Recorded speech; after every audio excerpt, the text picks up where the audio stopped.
I had never made a call to Diddy. I got Diddy's number, just hit him up. Yo, Diddy, what up? Never happened. He told me to take me shopping. I looked at him like, what you just said? Ooh, this is a tight one. And the winner is Eminem, the Eminem Show. Wait, he didn't just spell the word rapper and leave out a P, did he? Yep. I told you can't trust these. Now, Puffy done kill Tupac, man. 50 Cent went on stage last year and said this. Maybe I said that because he got Tupac. You know, and I know, that everyone believes that Diddy was involved in both these shootings and had a direct involvement in your brother's death. That is what the streets have said for 27 years. That's why 50 Cent said it. That's why Eminem has said similar stuff. Would you be comfortable saying that you believe Diddy had nothing to do with it? No, I wouldn't be comfortable saying that because I don't know. If you look at all the theories, the theory involving him is quite high on the list. Ron, any comments? Any comments on the trial so far? Any opening statements? He's having his day. He's having his day? He's having his day. We trust the justice system. Thank you, sir. God is good. Did Tupac know that he was going to be shot? Who shot Tupac? I already know who shot. I believe in karma. I believe in all of that. We are here today to announce the arrest of TPD for the murder of Tupac Shakur. Burn, motherfucker, you deserve to die. Talking about you getting money, but it's funny to me. All you niggas living for me while you fucking with me. What did Tupac say in his last interview? Everybody rap. We don't rap. We rap to make money. We do business. Ain't no other record company out there that sold as many records as we did. Every black record label out there, we outsold them in 1 year. All these people talking about an East Coast, West Coast war. All these weak rappers, Nas, all these suckers, they battling off of East and West like this is a game. This ain't no game. If this was chess, we'd be yelling checkmate 3 years ago because we've been beat these. It's not a game. Netflix's latest docu-series offers a compelling, in-depth exploration of Tupac Shakur's life and untimely death, turning attention to the ongoing debates and public curiosity surrounding music mogul Sean Diddy Combs. Instead of assigning blame, the series revisits the era's cultural tensions, underlying currents, and lingering questions that still spark conversation, providing viewers with a sharper, more impactful perspective on one of hip-hop's most enduring mysteries. Documentary that claimed, which we know wasn't true. Yeah, check this out. We don't talk about things that are nonsense. We don't even entertain nonsense, my brother. So we're not even going to go there, with all due respect, but I appreciate you as a journalist asking. Thank you. Because you listen, 7 years ago, I'd have been like, yo, did you hire somebody to kill Pac? But no, you do it like a journalist. Yeah, no, I mean, we wouldn't even get into nonsense like that. You know what I'm saying? It's nonsense. Which we never believed, by the way. Yeah, thank you. In Sean Combs' The Reckoning, the filmmakers chart Diddy's journey to becoming one of hip-hop's most influential figures, examining the rise that cemented his legacy long before his recent legal troubles. The series delves into his historically tense relationship with Tupac Shakur, a bond that Tupac's cousin, William Lesane, remembers as increasingly strained, while situating both artists at the center of the East Coast-West Coast rivalry that defined the era. Interviewees reflect on the pressure, competition, and shifting alliances surrounding the two icons, showing how the cultural divide fueled decades of rumors and speculation, including renewed discussions about the events leading up to Tupac's 1996 death in Las Vegas. We heard from the former president of Bad Boy, Kirk Burroughs, who alleged during this time, Diddy had him hiring a whole bunch of people and getting cars to drive to Las Vegas. And he is now very curious into why Diddy wanted to do this. And he said, in his opinion, he now believes that Diddy was behind taking out Tupac. William didn't hold back, describing the tension between the two stars as sharp and deeply rooted, noting that Diddy may have felt challenged by Tupac's growing influence and independence. He encouraged viewers to consider the wider context of a 1994 New York shooting, highlighting the chaotic atmosphere of the era rather than pointing fingers, and questioning how much anyone truly understood about what was happening at the time. Music veteran Gene Deal also spoke about the competitive pressures between the artists, suggesting that the rivalry weighed heavily on Diddy and added yet another layer to an already volatile moment in hip-hop history. Puff took Tupac blueprint and changed Biggs and Bad Boy in image. I Get Around talked about how fly you was, how many girls you mess with, how many cars you drive, how much money you got, what you willing to do. He took his image. Pac was the first one on the scene wearing Versace shirts. He went and got the same Versace shirts Pac had. Which, alright, some dudes would do that. You would never catch me wearing something else, something that somebody else got. He was knocking down all the women that he thought Pac was knocking down. And what I mean is having sex with them. Why would you want to have sex with women you know for sure a dude that was once cool with you was dealing with? Alongside Williams' remarks, Tupac's brother Mopreme has expressed that the circumstances surrounding Tupac's death warrant ongoing scrutiny. He emphasizes that every angle should be carefully examined, including the wider environment and the people involved during that turbulent era, so that the full truth can ultimately be uncovered. Comments saying that you want to see how serious the Vegas PD is going to take this case. Because Keefy D is people that he name dropped that you want to see if they're going to investigate? Yeah, absolutely. That's why I'm curious to see how they plan to deal with the case, because he, in his own admissions, mentions other people. You know, are they going to say what happened to these people? Yes, Puffy being one of them. I don't know where that's going to lead, but I do believe there were accomplices, and I don't think all of them have been looked at. So, you know, because over the years, you know, it's a lot of years, you know, amongst the family, we talk, we want to figure it out too. We thinking certain things too. So, you know, we're waiting to see if we can trust this process. I feel like it's bigger because I haven't heard anything about that part of the story from the prosecutor's office. I haven't heard anything about Puffy from the prosecutor's office, even though Keefy D implicates him on these videos that they claim they're using to indict him. Even you got a Crip affiliate from somewhere, but you still not gonna talk about the guy that he mentions by name on the thing? Yeah, I mean, you know,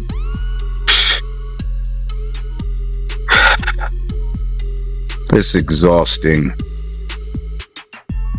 You know, or you know, I'm waiting to see how far they go, because that's what everybody's talking about. That's what everybody's talking about. What about Puffy?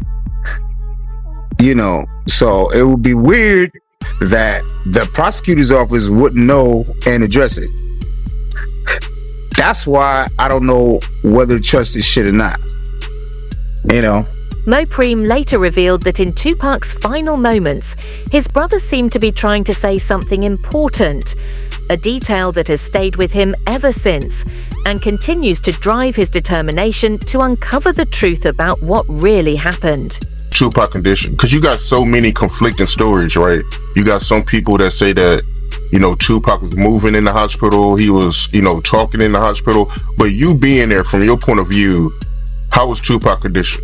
By the time I got there, remember I was coming from LA, so by the time I got there, he had tubes in his throat, in his nose, in his mouth, so he ain't talked to me, not verbally. He was conscious. he was trying to talk. He did want to talk, but he didn't actually verbalize any words.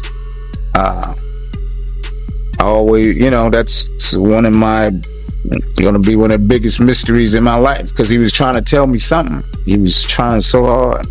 He was shaking the bed. He was looking at me, you know, with his big old eyes, you know, and I know he was trying to tell me something, but I don't know.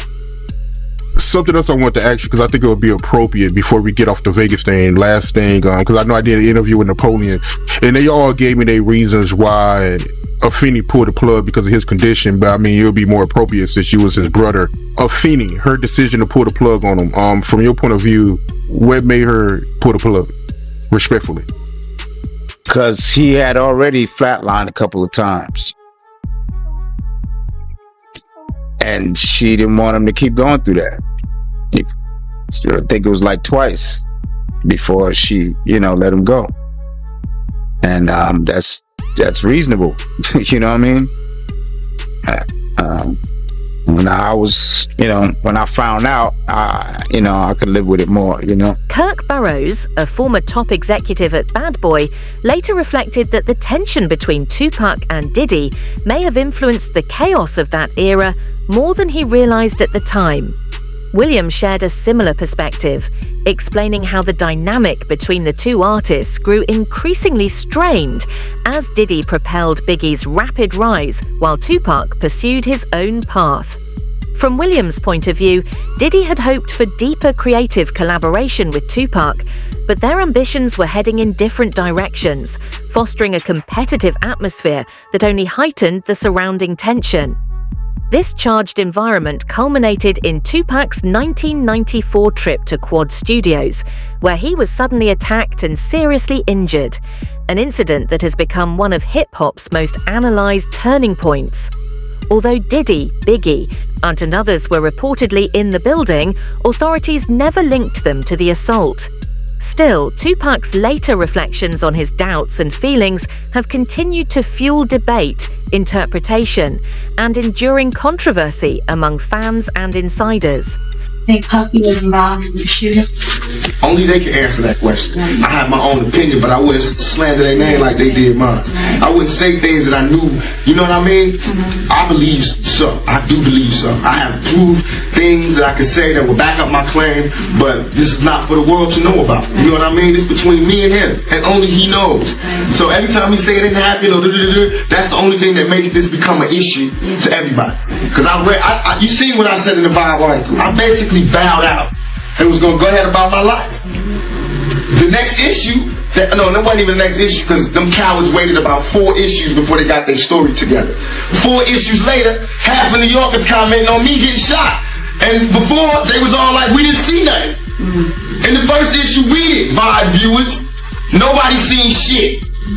The 4th issue, when they came back with a reply, everybody knew what I did. They knew what I said. I was acting. Who gets shot 5 times in acts? Oh, I didn't get shot 5 times in their vision. I only got shot once because they found the bullet. The police found it, but now they the cops. Now they doing detective work. They found the bullet. Oh, you found the bullet, huh? So what is this other shit in me then? What was the doctors talking about? What? Can you explain these other holes in me? How'd I get gunpowder all over me? That insulted my intelligence. So yes, I did say Thug Life was there. Yes, I bowed out, all of that. But when they said that, they breathed. Diddy has consistently denied any involvement, maintaining that neither he nor Biggie had anything to do with the Quad Studios attack. At the same time, music veteran Gene Deal offered a different perspective, suggesting the incident exemplified the high-stakes tension and rivalries that defined the era. The series uses these contrasting accounts to underscore the complex, often contentious relationships of 1990s hip-hop, illustrating how personal ambition, competition, and loyalty combine to shape one of the most scrutinized chapters in music history. Get robbed at Quad Studios? Well, I don't think I'm not going to say he knew exactly he was going to get robbed, but he knew he was going to get dealt with. Because he was up there with Andre Harrell, and he was with Jimmy Henchman. And even though I think Pac may have owed Jimmy some money, or he was being disrespectful with Jimmy. And Jimmy ain't the type of dude that you was gonna be disrespectful for, because he had some real wolves. And Jimmy was about it himself. You know what I mean? So now, in that essence, Puff is up there in the office with him. They know they about to deal with Pac. You know what I'm saying? I don't know the extent that Jimmy told him what they was gonna do to Pac, or he's gonna get dealt with or whatever like that. But I know Puff had a whip to what was going on. Years later, in 2011, Dexter Isaac came forward claiming involvement in the 1994 Quad Studios shooting, alleging that he acted under the direction of a music industry figure who was present at the time. While his statements added another layer to the long-standing mystery, they remain part of the larger web of testimonies and speculation surrounding the incident, underscoring just how complex and contested this chapter of hip-hop history has become. On it. You know that he had another bracelet that was like a bicycle chain and with charms on it, right? Could I say that? All right, he had the diamond chain on with the chain with diamonds in each length going through it, right? He had a big stone on the diamond ring and a smaller stone, one for 35,000 and the one for 20,000. All right, so even Stretch that did this shit, I took his bracelet too, yeah, and changed it and put his name, my man's name on it, and took off the name on it. So motherfuckers claiming that this even so hold on, homie. Claimed that he was Tupac's stepdaddy, wrote me and wanted me to have my people meet him and give him back the chain and shit, talking about some redemption shit. You know, them niggas ain't had it, man. So hold on, hey Dex. So that day that happened, November 30th, 1994, it wasn't just Tupac and Freddie Nichols. Stretch was with them too? Stretch was with them too, yeah. Stretch set the whole shit up. He was in cahoots. He was giving us play-by-play where they was at. On their way there, he was in communication with Jimmy and shit. You know, Jimmy promised them two big eggs and shit. Wow, so he sold Pac out for a quarter brick, basically. Basically. Yeah. And Killboy too. Wow. Yeah. They got it. Jimmy Henchman, meanwhile, firmly denied any involvement, insisting he had no connection to the Quad Studios incident. His denial adds another layer to the conflicting accounts surrounding the event, highlighting just how much of this chapter in hip-hop history remains clouded by uncertainty and debate. I remember the first time I went to your office, there was a big frame picture, photograph on one of your walls, and it had Tupac on it wearing a Henchman Entertainment t-shirt. Now, a few years ago, there was a guy named Dexter Isaac that came forward who claimed that you were connected to the Tupac shooting. Do you have anything to say about that? No, 100%. I've never ducked from answering any Tupac questions, which I could understand if I don't know how Quad Studio morphed into, like I was in Vegas and was part of the shooters that actually ended in his demise. And let me say, me and Tupac were friends, and me and him were friends. I had nothing against Tupac. I liked him. He was younger than me. I'm sure that he looked up to me. There's many moments that me and Pac had that were very intimate, where he talked to me about things that he was afraid of, or things that he loved to do, and all of those kind of things. Here it is, you have a prosecutor and you have a guy who's in jail for life. When they pulled Dexter down to interview him in regards to what he knew about me and Tupac and so on and so forth, I have no doubt at this point that Dexter probably was the guy or one of the assailants on Tupac. But Dexter's story just doesn't make sense. Dexter tells a story that I wanted a ring for my fiance, and so I tell him to get the diamond ring from Tupac so I can give it to my fiance, and so on and so forth. He tells this magical story.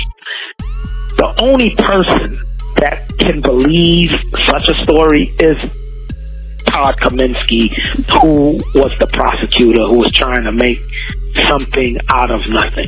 William Lassane notes that everything that has come to light over the years has forced him to rethink the full story, highlighting just how tense and complicated the era was.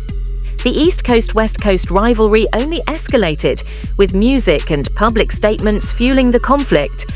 Tupac responded to perceived slights with tracks aimed at his rivals, while Diddy later reflected on how the feud was edging toward potential violence. The documentary also features Dwayne Keefe D. Davis, who is currently linked to investigations surrounding Tupac's 1996 death. Back in 2008, Davis took part in a proffer session, a setting where individuals can speak freely without their statements being used against them in court. Detective Greg Cowding explains that during these sessions, Davis shared his knowledge of the events at the time, offering insight into the intense pressures, connections, and rivalries that defined this turbulent chapter in hip-hop history. Just to make it clear, man, when Puffy came to LA, you used to give him protection, right? From the Southside Crips, because he was scared of Suge Knight? It speaks for itself, my brother. He was playing chess, and I guess we was playing checkers, cuz. So he was really scared of Suge Knight like that, yo? That's what it looked, that's what it sounded like, yeah. Yeah. Keefe D described feeling terrified by the escalating tensions, noting that the feud between Tupac and his rivals intensified following the release of Hit 'Em Up. He recalled the atmosphere as charged and volatile, with conversations reflecting the high stakes and pressures of the era. The documentary uses these accounts to illustrate just how dangerously competitive and combustible the hip-hop world had become, capturing the fear, rivalry, and unrest that surrounded some of its biggest figures. You've actually said there was a story about a hit. Right. Can you talk about that? Yeah, so there's, Keefe D claims that there is this ongoing conversation. It happens on 3 different occasions, but most specifically when he and Puffy are at this place called Greenblatt's Deli on Sunset. And they're there. Things have spiraled out of control. Puffy's really concerned about, the welfare of his safety. And he tells Keefe D, man, I just need to take care of this situation with Suge and Tupac. It's out of control. Tupac's on vinyl talking about killing all of our kids when they grow up. And, it's just become this really serious conflict. And he says, I just need to take care of him. And Keefe D's like, that's no problem. That's what we do. And so an agreement was made, according to Keefe D, for an amount of money. And they kind of just let it go at that point in time. But of course, Keefe D knows in the back of his mind, this is what Puffy wants done. And they all end up out in Las Vegas. Suge's out there. Before you say that, there's a couple things I want to talk about for Vegas. So when you say that Keefe got offered an amount of money, according to him, was there a dollar amount? Yeah, so there was a dollar amount. But I think that, the nuances of this conversation are that, like, man, I'll give you $1 million, whatever it takes. It's like exaggerated speech. But of course, when we interview Keefe D, he's like, yeah, that's the agreement amount was $1 million. So according to Keefe, he's claiming that Puffy offered him $1 million to kill Suge or Tupac? Both of them. Yeah, both their names came up. And according to Keefe D, he says, Tupac's put himself on the list by all the talking that he was doing.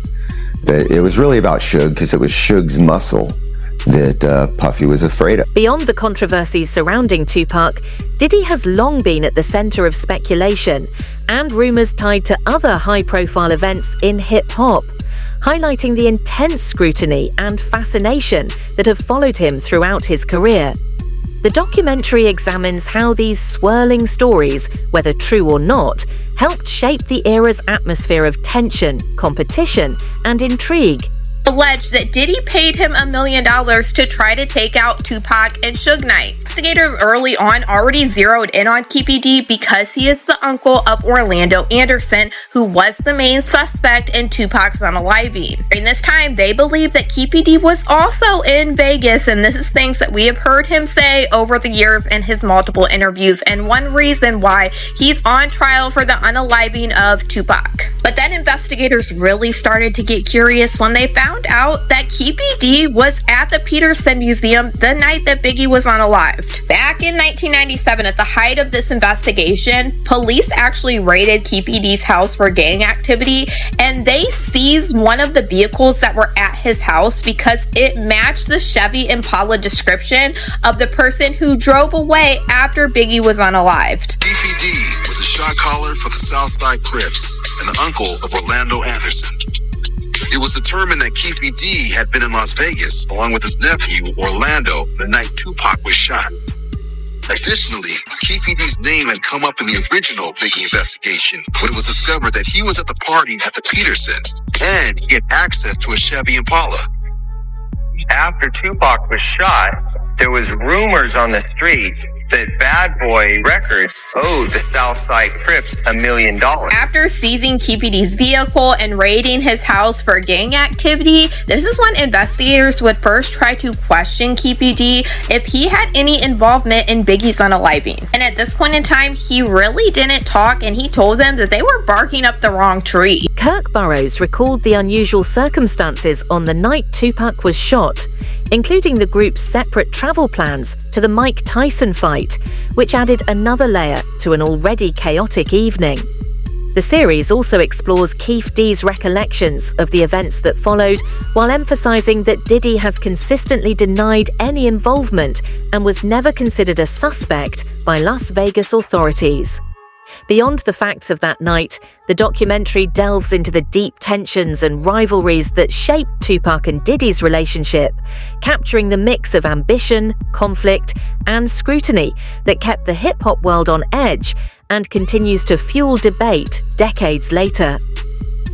That's a similar story to what I heard from somebody that I know is not, I know she's not lying, because she had no reason to lie. First, she told me she saw somebody doing something to him, and she walked in, and she thought, he didn't, he never said nothing. He didn't even acknowledge her. So she's thinking she's under the radar. Next thing, she's hanging out in Miami, and, she comes back and says she don't know what happened, and she woke up, and so, What did she say she saw? Someone giving him head. That's as far as I'll go, and then you could do the math. Were they famous? Did she say they were famous? Oh, no, they wasn't famous. They was an assistant working with her. Yeah. So. An assistant. I want to guess, but I'm not. She didn't tell me who no, it's not somebody that you would know. It was somebody that, she came there, she worked doing photography and, some type of media work where they shot ads and things like that. They were there to work, and she walked in the wrong bathroom and caught the wrong thing. Oh, wow. So, if she got drugged, it probably was some videotapes made to tell her to shut the hell up and don't repeat what she saw. But Tupac's death isn't the only story the documentary examines. It also highlights Diddy's relationship with Biggie, raising questions about how genuine and straightforward that connection really was. According to those closest to him, the reality was far more complex than public appearances suggested, revealing the intricate blend of loyalty, ambition, and tension that defined one of hip-hop's most famous partnerships. Kirk Burroughs, I want to go back to this interview that he did with Rolling Stone. He said that Diddy, he was jealous of the relationship between Tupac and Big. And he also went on to say that Diddy, he wanted to be friends with Tupac, but Tupac wasn't interested. Diddy and Tupac was friends at first, bro. I remember the time me and Diddy rolled up to Pac in, I think it's what's the name of that club? The Roxy. There was some kind of concert going on, and they was talking and everything. They had a friendship. I don't know why their friendship fell out. Their friendship was before before Biggie and Pop. So I don't know why they fell out. I know every girl that Tupac had, Puff wanted and got. So did he have jealousy? Yeah, he had a jealousy of Pac. But I think that it was more so that he knew Big was the meal ticket. And that Pac wanted Big to be with him with Thug Life, but he didn't have the money at the time. And when Big got the money from Puff, Pac gave him the blessings to go with him, but he also told Big that he had to watch Puff because Puff was gonna rob him blind. So you believe Kirk Burroughs when he say that, Diddy, he was jealous of the relationship between Tupac and Big? I don't know if I could say he was jealous with his relationship with Big. He didn't like Pac. There's something that happened between Pac and him that he didn't like it. Overall, the documentary presents a vivid portrait of intense rivalries, high-stakes tension, and complicated relationships in 1990s hip-hop, illustrating how conflicts between major figures like Tupac, Biggie, and Diddy have fueled speculation and debate for decades. While it raises questions about the era, it stops short of proving any wrongdoing, leaving viewers to draw their own conclusions about the events and dynamics at play. Share your thoughts in the comments below. How do you think these legendary rivalries shape the course of hip-hop history?